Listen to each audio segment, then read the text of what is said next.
Hi everyone, this is Kristen from Over the Moon Oracle Cards, and I want to introduce to you a new deck that is now available through my Printer Studio shop, and it's called the Medieval Secrets Oracle. This is a 54 card deck, and as you can see, it's based on playing cards. So for each card, there is usually a single character. For some of the cards, I have two characters. A few I have three characters, but basically the concept for this deck was so that you would be able to see the interactions with the characters. When you lay the cards down, for example, if you look at this pair up here, it looks like maybe a gentleman is on bended knee, maybe he's professing his love for this queen. And of course you can see other combinations here. It looks like an angry man is pointing to this woman with a child, and she is trying to get the attention of a man with high honors. And so these cards the images are based on old book illustrations that feature medieval costumes. And that is, again, the concept for the deck was for you to be able to use it really any way that you like. You can use it as a playing card deck. If you read my playing card divination system, if you've studied that, you can easily apply it. The meanings are pretty much the same. They're definitely going to be easy for you to work with. Or if you work with another playing card divination system, I think you could still work with this deck. You can also read the cards just through the words at the bottom. You'll see it, for example, this one is uncertainty. Or if you're really intuitive, you might just be able to just look at the cards and see how all of the characters are interacting. So I think this is a deck with a lot of different possibilities. And, that was one of the reasons why I created it. When I found these different old book illustrations, I thought they would be perfect to put on individual cards. And just to give you some more information about the deck, I want to go through just some of the face cards. Those are the people cards. So for each of the people, there's a role that they're playing. So the people represent people typically in my divination system.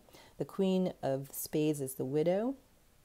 I made the Queen of Clubs a lady in waiting. The Jack of Clubs is a soldier. The King of Spades, a judge. And the Jack of Hearts is a knight. So you can use all of the face cards as actual people in terms of their role that they might play. But all the people are kind of like roles from medieval society. I also made sure that I included in the deck cards that represent the issues that people ask often about. For example, money. There is a marriage card. And of course that can just mean union or commitment even. There is also a journey card. So that might come up for travel or just a sense of somebody moving on. There is a death card, which as we know is not always about an actual death. It's usually about some kind of transformation or ending.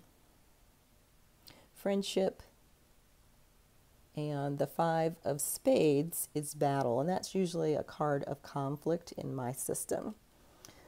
For a lot of the cards, there are actually emotions or feelings like desire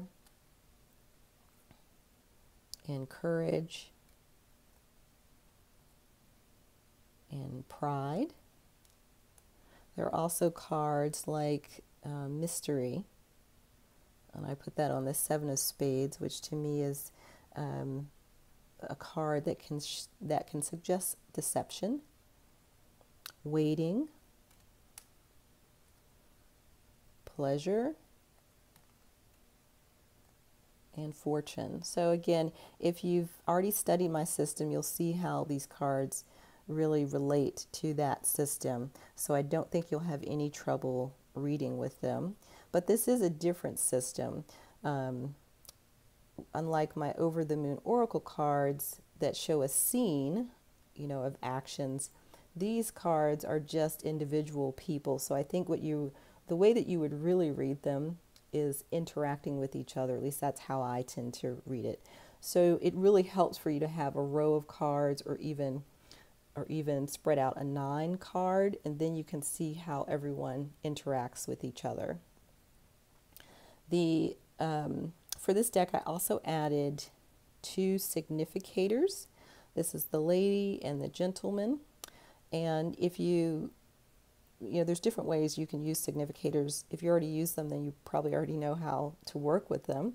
If you're doing a reading for a man, for example, you might set it in the center just to set the intention, and then spread the cards around. Same thing for if you're reading for a woman, you might put the lady there, and again do your reading around it, just as a focusing card. But if you're also familiar with a grand tableau spread, as is done with the Lenormand cards, I think this would be a great deck for a grand tableau. As I said, to me, it's easier to read these when you have more cards out rather than just 1 or 2, because then you can see all the interactions. But let's say you did a grand tableau spread, and these cards were here, and we were doing a reading about a relationship. This would be showing some distance between the couple. Let's say we're reading for a couple. But if they showed up here and here, this would give us more information. And of course, you'd be reading the cards that are around them as well. So you can still use these two as a significator. Sometimes the way I use the significator is just in an ordinary reading. I use this to represent the person I'm reading for, or this one, and then I just see if they show up in the reading at all. I put them back into all the cards, shuffle everything together, and then I just see if they show up. And if they show up, I know what that card represents. So this is, again, the Medieval Secrets Oracle. It is available now through my Printer Studio shop space, and you can find this deck and all of my other available decks if you visit my blog and click Shop Now, and I will, of course, leave you a link for that. Let me know if you have any questions. Thanks so much.